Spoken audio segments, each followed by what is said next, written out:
An astrologer's day by আর কে নারায়ণ আমরা পড়ে ইতিমধ্যে শেষ করেছি। সম্ভাব্য এমসিকিউ আমরা প্র্যাকটিস করেছি, বিভিন্ন ধরনের এমসিকিউ সেই টাইপগুলো আমরা দেখেছি। এবার আলোচ্য বিষয় হলো টেক্সচুয়াল গ্রামার। আর ক্লাস 11-এর গ্রামারটা কিন্তু মাধ্যমিকের ধাঁচের, তাই আমাদেরকে একটু জাস্ট মনোযোগ সহকারে চারটা অপশন দেখলেই কিন্তু গ্রামার থেকে প্রবলেমগুলো আর থাকবে না। তাই মন দিয়ে একটু ক্লাসটা দেখো প্রথম থেকে শেষ পর্যন্ত। Textual voice change, voice change আমরা অনেক আগের থেকে শিখছি, ক্লাস 7 থেকে, 7, 8, 9, 10, আজ 11-এ উঠে গেছি। এখনো কি ভয়েস চেঞ্জের প্রবলেম থাকবে? আশা করছি না। তাও যদি থেকে থাকে, টেক্সচুয়াল গ্রামার তো, টেক্সচুয়াল ভয়েস চেঞ্জ, বাক্যগুলো একটু ভিন্ন ধরনের হতে পারে। তাই প্রথম থেকে ভিডিওটা স্কিপ না করে শেষ পর্যন্ত দেখো, অনেকটা কাজে আসবে। কথা দিলাম, ভয়েস চেঞ্জের দুর্বলতা আস্তে আস্তে দূর হবে। অ্যান অ্যাস্ট্রোলজার্স ডে গল্পটা আমরা পড়েছি, আর বোর্ডের দিকে তাকিয়ে দেখতে পাচ্ছি যে সমস্ত বাক্যগুলো, অর্থাৎ 14খানা বাক্য আমি যেটা বোর্ডের মধ্যে লিখেছি, এই বাক্যগুলো কিন্তু অ্যাসার্টিভে রয়েছে, তাই তো? অ্যাসার্টিভ, সবগুলো কিন্তু অ্যাসার্টিভ সেন্টেন্স। আর কিছু কিছু ক্ষেত্রে আমি ইম্পারেটিভ সেন্টেন্সকেও অ্যাড করেছি, IMPERATIVE, ইম্পারেটিভ। তাহলে দুটো বাক্য আমি এই বোর্ডের মাধ্যমে অ্যাড করেছি, দুটো ধরনের সেন্টেন্সকে। অ্যাসার্টিভ সেন্টেন্সের ভয়েস চেঞ্জ গুলো আমরা জানি, যেখানে আমাদের প্রথম কাজ হলো অবজেক্টকে সাবজেক্ট করা, বি ভার্বের একটা সঠিক ফর্ম বসানো, মেন ভার্বের থার্ড ফর্ম ইউজ করা, প্রিপোজিশন হিসেবে বাইকে ব্যবহার করা, আর তারপর সাবজেক্টকে অবজেক্ট করা। এটা অ্যাসার্টিভের পার্ট। ইম্পারেটিভের ক্ষেত্রে আমরা এর আগে দেখেছি কি, যে ইম্পারেটিভে যদি বাক্যের গঠনটা ভার্ব প্লাস অবজেক্ট হয়, তাহলে আমাদেরকে ভয়েস চেঞ্জ করার নিয়মটা কি ছিল? লেট প্লাস ওই অবজেক্টটা, তারপর বি, তারপর মেন ভার্বের থার্ড ফর্ম। নিয়মটা আশা করি এইটুকু জায়গাটার মাধ্যমে বোঝাতে পারলাম। বিশেষ কিছু নেই, বাক্যগুলো একটু বড় হতে পারে কিন্তু সহজ। ফার্স্ট সেন্টেন্সটা দেখো, হি প্রমিসড মি এ রুপি। বাক্যটা নিশ্চয়ই বুঝতে পারছি, সাবজেক্ট ভার্ব অবজেক্টে সাজানো আছে। প্রমিসড পাস্ট ইনডিফিনিট টেন্সের ভার্ব, এটা সাবজেক্ট আর মিটা একটা অবজেক্ট, এ রুপি আর একটা অবজেক্ট। একটা ভার্বের যদি দুটো ডাইরেক্ট অবজেক্ট থাকে, একটা ভার্বের যদি দুটো ডাইরেক্ট অবজেক্ট থাকে, তাকে ভয়েস চেঞ্জ করতে গেলে যে কোনো একটা ডাইরেক্ট অবজেক্টকে আমি সাবজেক্ট করতে পারি। আমার ইচ্ছা অনুযায়ী আমি কিন্তু এ রুপিটাও নিতে পারি। ভয়েসটা আমি করে দেখি চেঞ্জটা, এ রুপি, RUP, ঠিক আছে, এ রুপি। পাস্ট টেন্সে থাকার জন্য বি ভার্বের সঠিক ফর্মটা কি আসবে? ওয়াজ। সিঙ্গুলার রয়েছে, ওয়াজ, এ রুপি ওয়াজ। প্রমিসড, মেন ভার্বের থার্ড ফর্ম, PROMISED, প্রমিসড। মনে রাখবে একটা কথা বলছি, যে এই যে দুটি ডাইরেক্ট অবজেক্ট ছিল, তার মধ্যে একটাকে আমি সাবজেক্ট করেছি আর একটা রেখে দিয়েছি। এই রেখে দেওয়া অবজেক্টটা যদি প্রোনাউন হয়, তাকে লিখতে গেলে কিন্তু মেন ভার্বের থার্ড ফর্মের পরে টু দিয়ে তারপরে বসাবে, টু মি। তাহলে a rupee was promised to me by, he থাকলে কি করি আমরা? হি থাকলে হিম করি। এবার যদি আমি মেয়েটাকে সাবজেক্ট ধরি, তাহলে মেয়েটাকে এবার ভয়েস চেঞ্জ করতে পারি, মেয়েটাকে করলে কি হবে? আই হবে। এবার পাস্ট টেন্সে থাকার জন্য, মেন ভার্বটা পাস্ট টেন্সে থাকার জন্য বি ভার্বের সঠিক ফর্মটা ওয়াজ আসছে, আই ওয়াজ। মেন ভার্বের থার্ড ফর্মটা PROMISED, প্রমিসড। এবার কিন্তু আর টু দিয়ে লিখতে পারবো না, এটা কিন্তু প্রোনাউন নয়। তাহলে এভাবে গোটা গোটা লিখবো কি, যে a rupee, RUPE, rupee by me. তোমরা যখন গ্রামারটা বিভিন্ন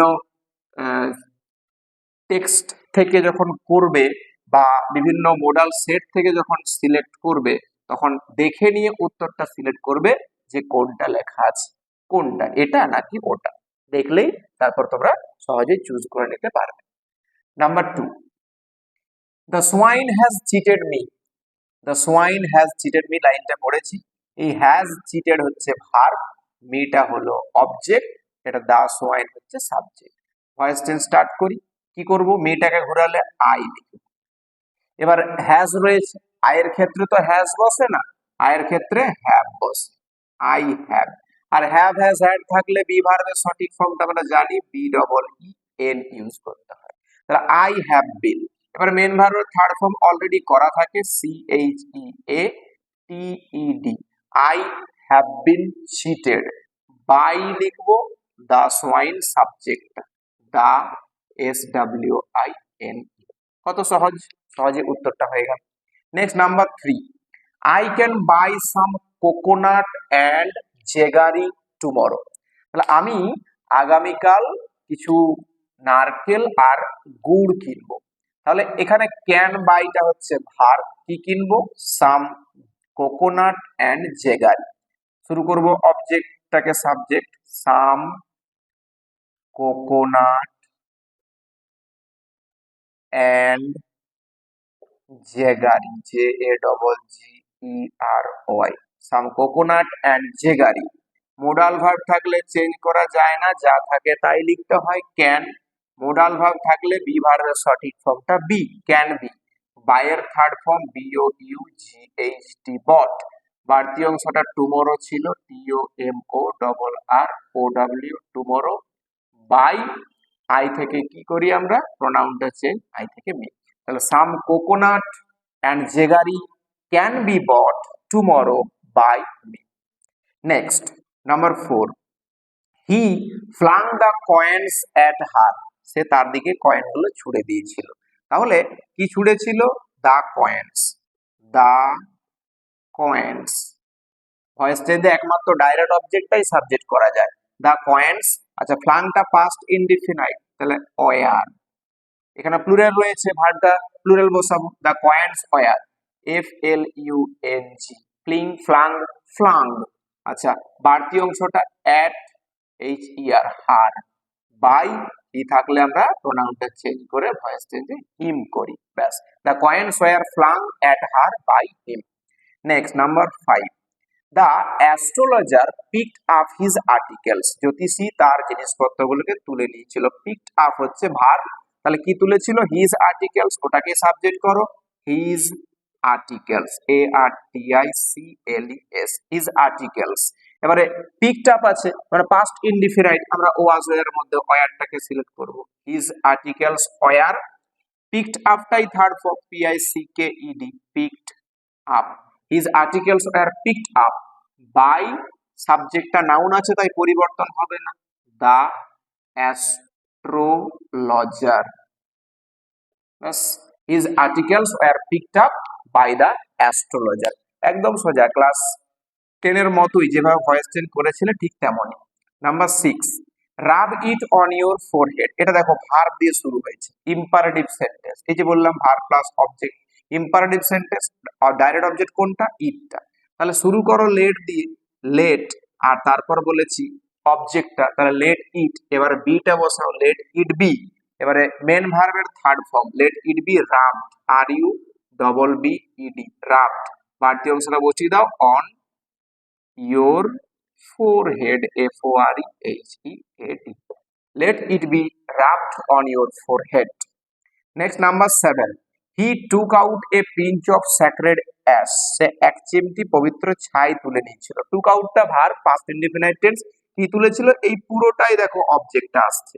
তাহলে শুরু করো ভয়েস চেঞ্জটা, a pinch of, p i n c h, pinch of sacred ash, s a c r e d, sacred ash।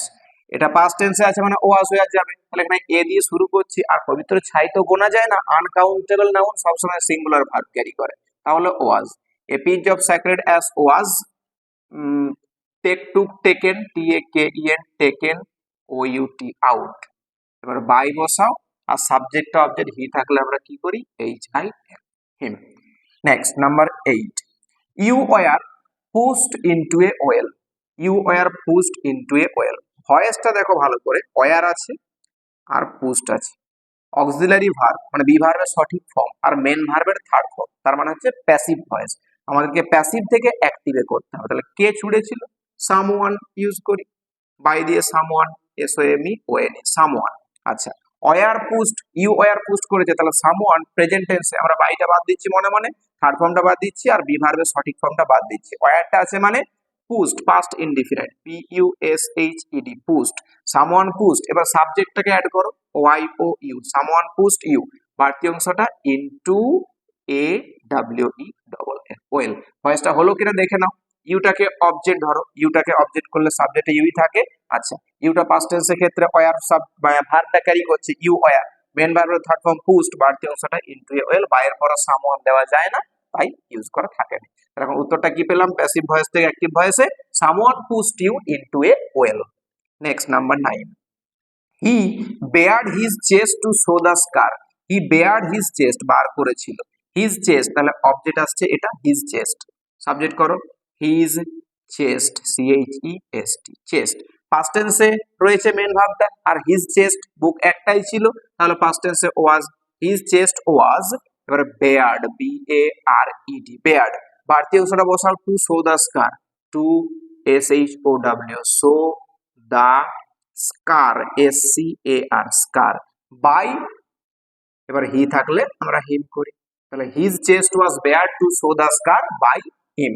Next number 10, the astrologer muttered a few incantations, এখানে ওই মিউটারটা হচ্ছে পাস্ট ইনডিফিনিট টেন্সের verb, আর বাকিটা হচ্ছে object. তাহলে শুরু করো, a F E W, few, incantations, I N C A N T A T I O N S, মন্ত্র, ইনক্যান্টেশনস, এ ফিউ ইনক্যান্টেশনস, মিউটার পাস্ট টেন্সে রয়েছে, তাহলে were, a few incantations were, মিউটারটাই third form, M U double T E R E D, mutter, by বসাবো, তারপর সাবজেক্টটা noun আছে বসিয়ে দেবো, the astrologer, A S T R O L O G E R, astrologer.